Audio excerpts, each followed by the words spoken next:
So I'm going now at Bistro office in Camacong. I ride a jeep from Vito Cruz to Aguila Street, Agata Street rather. From Agata Street, makikita niyo po dyan ang Petron. And lakad na kayo beside Petron.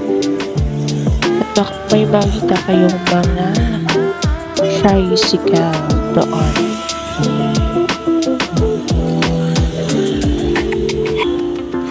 Yun guys, lakad lang, lakad lang, lakad lang.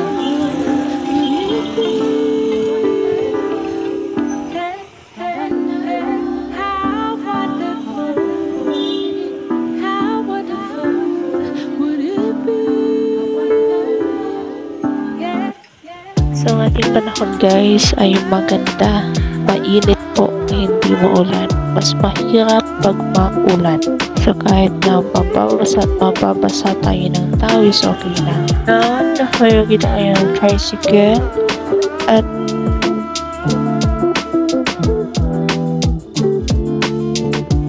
you see this guys, Camacong Street.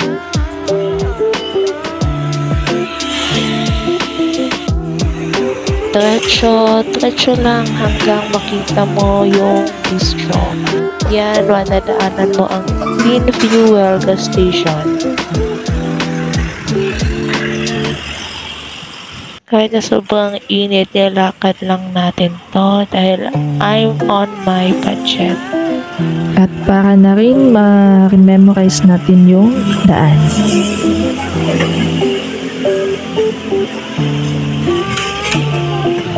Makikita mo rin, madadaanan mo rin ang Metro Bank, Camacong, Sampaloc, Metro Bank.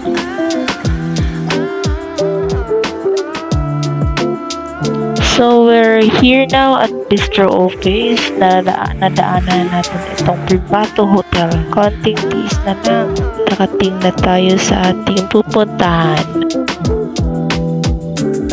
Siya nga pala guys, ang Bistro office ay ang katapat niya ay Max 88 Auto. So we're here, the Bistro Group. Ito yung place ng Bistro. So ito yung makikita nyo sa Bistro.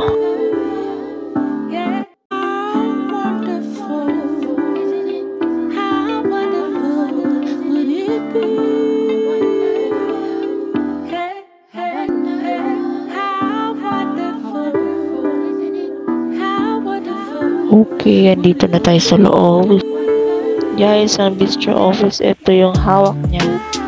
So, yan guys ang sinasabi ko. Katapat siya ng Max 888 Auto.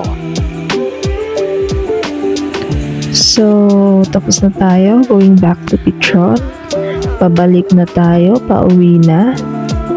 So, tumawid lang ako sa kabila. Konting balik lang. Tapos may makikita kayong gas station at straight ahead na going back to Petron. And going back to LRT, tawid na ko sa side na to at may mga jeep na pa-LRT. Maraming salamat at sana'y nakatulong sa inyo.